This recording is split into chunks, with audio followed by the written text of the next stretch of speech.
नमस्कार, हिमाचल समाचार में आपका स्वागत है। आज के मुख्य समाचार।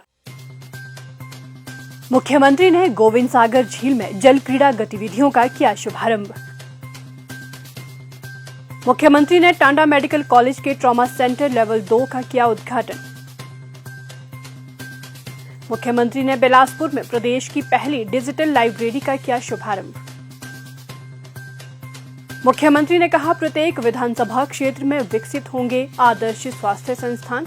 मशीनरी एवं उपकरणों की व्यवस्था के लिए मिलेंगे 1-1 करोड़ रुपए।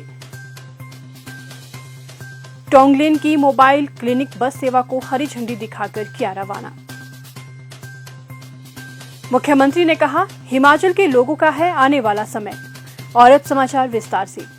मुख्यमंत्री ठाकुर सुखविंदर सिंह सुक्खू ने आज बिलासपुर के मंडी भराड़ी स्थित गोविंद सागर झील में जल क्रीड़ा गतिविधियों का शुभारंभ किया। क्षेत्र में पर्यटन गतिविधियों को नए आयाम प्रदान करते हुए यहां cruise, shikara ride, houseboat, hi-tech motorboat, jet skis और वाटर स्कूटर गतिविधियों को शुरू किया गया है। इस अवसर पर उन्होंने कहा कि इन गतिविधियों से पर्यटन को बढ़ावा मिलने के साथ साथ स्थानीय युवाओं को रोजगार और स्वरोजगार के अवसर उपलब्ध होंगे। पर्यटन के साथ साथ इस नवीन पहल से स्थानीय व्यवसायों, विशेष रूप से महिला एवं छोटे उद्यमियों को स्थानीय उत्पादों की प्रदर्शनी और बिक्री के लिए नया बाजार उपलब्ध होगा, जिससे उनकी आर्थिकी सुदृढ़ होगी।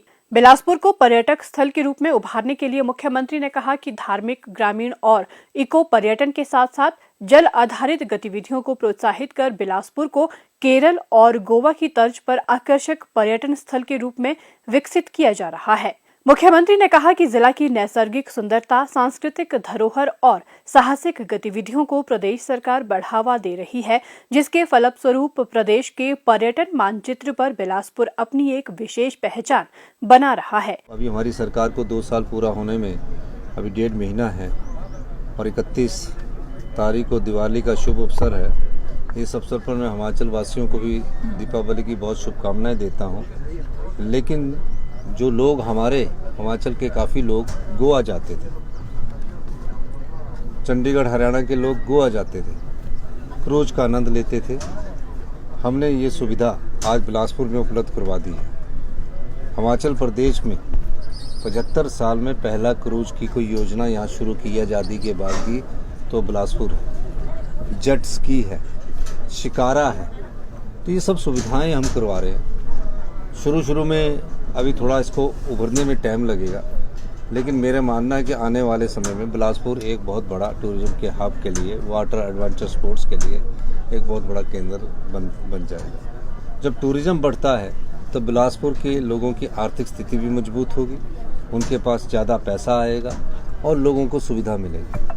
अब हम नई चीज़ों की तरफ हमें जाना चाहिए और मेरा मानना है कि इस दिशा में हम कदम बढ़ाए हैं। और अभी जो गोविंद सागर झील है, बंगाना की रायपुर के पास झील है, पौंग डैम झील है, हमारी कोल डैम की झील है, जितनी भी झीलें हैं इस पर हम क्रूज चलाना चाहते हैं, जेट स्की चलाना चाहते हैं, मोटर बोट्स चलाना चाहते हैं, सब प्रकार की सुविधा देना चाहते हैं। इससे क्या फ़ायदा होगा? जब ये थोड़े 1-2 साल में जब स्थापित हो जाएगा तो जीएसटी के रूप में हमें इसका अधिक लाभ मिलेगा। और जो इंडस्ट्रीज़ है वो इंडस्ट्रीज़ हमें कंज्यूमर स्टेट होने के कारण उसका जीएसटी का लाभ नहीं मिलता। टूरिज्म से हमें 28% जीएसटी मिलेगी, पानी की बोतल जो पिएगा उस पर जीएसटी मिलेगी, कोई चाय का कप पिएगा उस पर जीएसटी मिलेगी और हिमाचल प्रदेश के खजाने में और अधिक पैसा आएगा। तो पर्यटन इस सरकार की प्रमुख उद्योग के रूप में हमारा प्रथम स्थान पर है। दूसरा हाइड्रो है, तीसरा डाटा स्टोरेज है, फूड प्रोसेसिंग है। इन दिशा में हमारी सरकार काम कर रही है।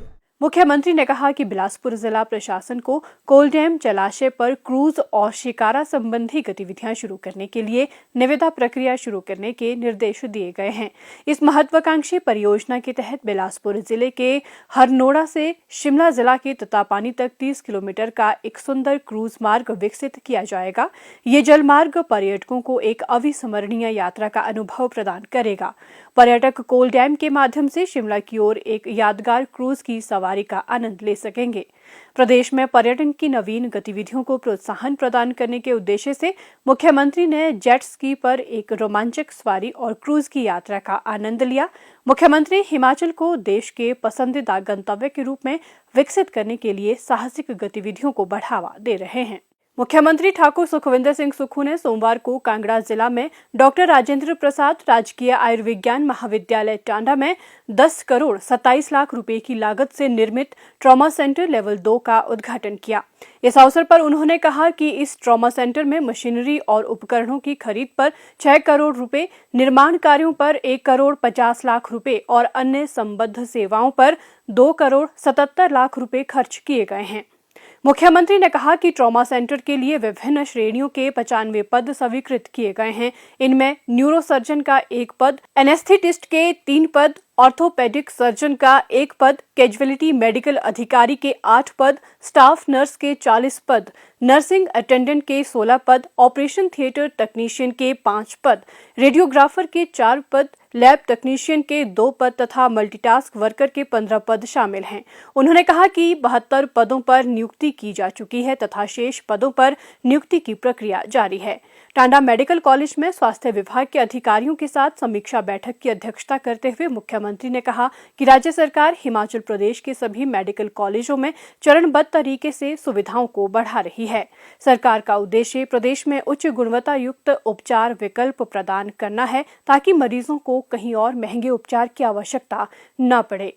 उन्होंने कहा कि राज्य की लगभग आधी स्वास्थ्य सेवा आवश्यकताओं को पूरा कर रहे टांडा मेडिकल कॉलेज को नवीनतम तकनीक और आधुनिक सुविधाओं के साथ स्तरोन्नत किया जाएगा। इस मेडिकल कॉलेज में सालाना लगभग 5,89,000 मरीज इलाज के लिए आते हैं, जिसके दृष्टिगत सुधारों की तत्काल आवश्यकता है। उन्होंने कहा कि टांडा में एक उच्च स्तरीय प्रयोगशाला स्थापित की जाएगी, जिसकी तैयारी चल रही है। उन्होंने कहा कि हम पुरानी तकनीक के साथ बेहतरीन देखभाल सुविधा प्रदान नहीं कर सकते। राज्य सरकार शिक्षा और स्वास्थ्य सेवा क्षेत्रों को प्राथमिकता देने के लिए प्रतिबद्ध है। सभी मेडिकल कॉलेज अपनी मांगे रखें और प्रदेश सरकार हर अनुरोध को स्वीकार करेगी। मुख्यमंत्री ने कहा कि बीते 2 वर्षों में टांडा मेडिकल कॉलेज में किए गए सुधारों के सकारात्मक परिणाम सामने आए हैं और मरीजों को काफी लाभ हुआ है। कार्डियोलॉजी विभाग में नई प्रक्रियाएं शुरू की गई हैं, जिनमें सफल वॉल्व रिप्लेसमेंट, जन्मजात हृदय दोष का उपचार और हृदय ट्यूमर सर्जरी आदि शामिल है। इसके अलावा अब टांडा में रेनल डिनर्वेशन की भी शुरुआत की गई है। उन्होंने टांडा मेडिकल कॉलेज में पेट स्कैन मशीनें और रोबोटिक सर्जरी सुविधाएं स्थापित करने की योजनाओं पर भी चर्चा की। उन्होंने कहा कि राज्य सरकार ने आधुनिक चिकित्सा उपकरण खरीदने के लिए एम्स के साथ साझेदारी भी की है। ठाकुर सुखविंदर सिंह सुक्खू ने कहा कि जिन विभागों में मरीजों की संख्या अधिक है, वहां डॉक्टरों की नियुक्ति और सुविधाओं में विस्तार किया जाएगा।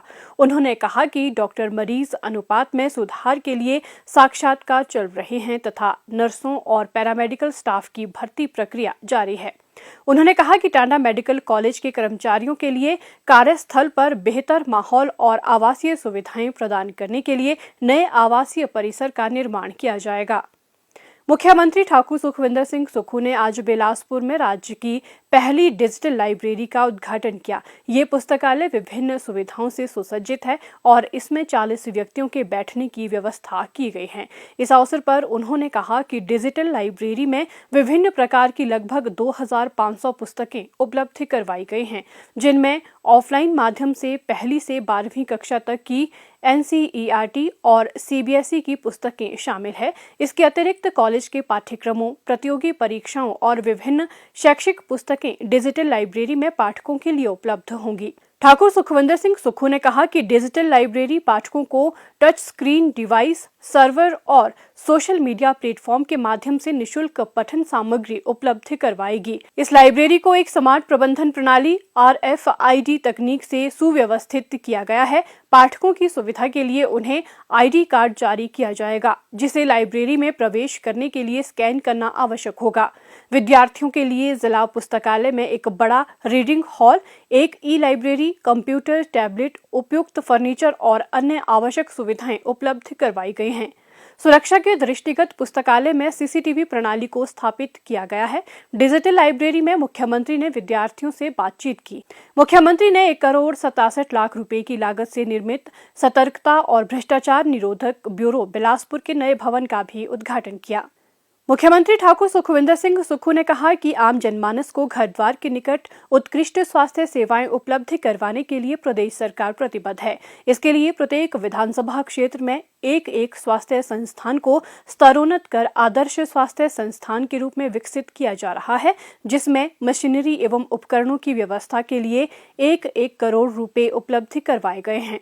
मुख्यमंत्री ने आज धर्मशाला के परिधि गृह में टोंगलेंग की मोबाइल क्लिनिक बस सेवा को हरी झंडी दिखाकर रवाना करने के उपरांत कहा कि शिक्षा तथा स्वास्थ्य के क्षेत्र में गुणवत्ता लाने के लिए विस्तृत कार्य योजना के अंतर्गत कार्य किए जा रहे हैं ताकि लोगों को बेहतर सुविधाएं सुनिश्चित की जा सकें। सरकार का प्रयास है कि झुग्गी झोपड़ी से लेकर गांव तक, रिमोटेस्ट गांव तक हमारा स्वास्थ्य सुविधाएं प्रदान की जाए।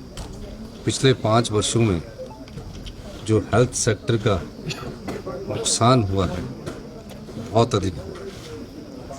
हमारी सरकार की प्राथमिकता में हेल्थ सेक्टर प्रायोरिटी लिस्ट में है, एजुकेशन सेक्टर प्रायोरिटी लिस्ट में है और हेल्थ सेक्टर में हम नए दिन प्रतिदिन बदलाव कर रहे हैं।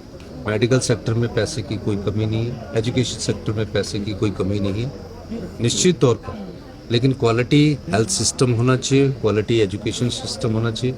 जो पिछले 5 साल में क्वालिटी से कंप्रोमाइज करके जो हमारे हिमाचल की जनता है उनको सही जानकारी ना देकर जो ये कार्य पिछली भारतीय जनता पार्टी की सरकार ने किया है, हमारी सरकार उसको दुरुस्त करके व्यवस्था परिवर्तन करके आगे हिमाचल प्रदेश को आत्मनिर्भर बनाने की दिशा में आगे बढ़ रही है। उन्होंने कहा कि सभी महाविद्यालयों में कैजुअलिटी विभाग को स्तरोन्नत कर आपातकालीन मेडिसिन विभाग बनाए जा रहे हैं। कैंसर के मरीजों की बढ़ती संख्या को देखते हुए इन्हें आधुनिक सुविधाएं प्रदान करने के लिए प्रदेश में स्टेट ऑफ द आर्ट सुविधाओं के साथ स्टेट कैंसर इंस्टीट्यूट स्थापित किए जा रहे हैं। उन्होंने कहा कि कैंसर के मरीजों को राहत प्रदान करने के लिए विभिन्न सरकारी अस्पतालों में निःशुल्क दवाइयां तथा उपचार की सुविधाएं प्रदान करने का निर्णय लिया गया है। उन्होंने कहा कि सरकारी अस्पतालों में कैंसर रोगियों के उपचार के लिए 42 दवाइयां निःशुल्क प्रदान की जा रही हैं। इन दवाओं को राज्य की अनिवार्य दवा सूची में भी शामिल किया गया है। इससे पहले परिधि गृह में जन समस्याएं सुनने के उपरांत मुख्यमंत्री ने कहा कि वर्तमान सरकार जन समस्याओं का त्वरित निदान सुनिश्चित करने के लिए कारगर कदम उठा रही है। उन्होंने कहा कि मंत्रिमंडल के सभी सदस्यों को लोगों की समस्याएं सुनने के लिए ग्रामीण क्षेत्रों में प्रवास करने के निर्देश भी दिए गए हैं ताकि लोगों को छोटी छोटी शिकायतों के समाधान के लिए जिला मुख्यालय में न जाना पड़े। मुख्यमंत्री ठाकुर सुखविंदर सिंह सुक्खू ने जिला कांगड़ा के टांडा में सोमवार सायं दैनिक समाचार पत्र दिव्य हिमाचल द्वारा आयोजित हिमाचल की आवाज कार्यक्रम में कहा कि हिमाचल तीव्र गति से विकास के पथ पर अग्रसर है और भविष्य हिमाचल प्रदेश के लोगों का है। उन्होंने कहा कि पिछले 2 वर्षों के दौरान प्रदेश सरकार ने इस दिशा में बहुआयामी कार्य किए हैं। प्रदेश सरकार समाज के अंतिम व्यक्ति तक विकास के लाभ पहुंचाने के लिए प्रतिबद्धता से कार्य कर रही है और इस दिशा में नीतिगत और ठोस निर्णय लिए जा रहे हैं। हिमाचल प्रदेश में सरकार बनने के बाद हमारा दायित्व होता है कि जिसको आप 5 साल के लिए चुनकर भेजते हैं वो समाज के सभी वर्गों का ख्याल रखे। हमें 11 दिसंबर 2024 को 2 साल पूरे होने जा रहे हैं। मैं जानता हूं कि ज्यादा लोगों की बजट में कोई रुचि नहीं होती, लेकिन बजट ही प्रदेश का आईना होता है। हमने पहले बजट में कहा था कि हिमाचल प्रदेश के प्राकृतिक सौंदर्य, जलवायु को देखकर और हिमाचल की संस्कृति को देखते हुए हमने अपना पहला बजट बनाया। हमने अपने पहले बजट में ये परिकल्पना की कि 31 मार्च 2026 को हिमाचल प्रदेश हिंदुस्तान का पहला ग्रीन राज्य बनने की दिशा में कदम उठाएगा। और मुझे खुशी है जिन नीतियों को हमने सोचा था और जो बजट में हमने परिकल्पना की थी, पहले तो अधिकारी भी जो हमारे संचालन का एक प्रमुख बिंदु होते हैं वो भी विश्वास नहीं करते थे। हमने प्रयास किया और हम उस दिशा में बहुत तेजी से आगे बढ़ रहे हैं। ये बात मैं इस मंच के माध्यम से इसलिए भी चाह रहा हूं कि आने वाला समय हिमाचल प्रदेश के लोगों का है, हिमाचल के समाज के लोगों का है। और जब मैं ये बात कहता हूं तो मैं तथ्यों पर आधारित बात कहता हूं। प्रदेश में जब हमारी सरकार बनी तो 85,000 करोड़ रुपए का खर्चा था और 10,000 करोड़ रुपए की 6th पे कमीशन के सरकारी कर्मचारी और अधिकारियों की लायबिलिटीज हमारे पर थी। एक महीने का खर्चा चलाने के लिए भी हमारे पास पैसे नहीं थे। हमने 1 महीने तक मंत्रिमंडल का विस्तार नहीं किया। दिन रात हम अपनी अर्थव्यवस्था को मजबूत करने की दिशा में आगे बढ़ते रहे। और आज खुशी इस बात की है कि हम अपनी वित्तीय स्थिति को संभालते हुए अर्थव्यवस्था को बहुत मजबूती से आगे बढ़ा रहे हैं।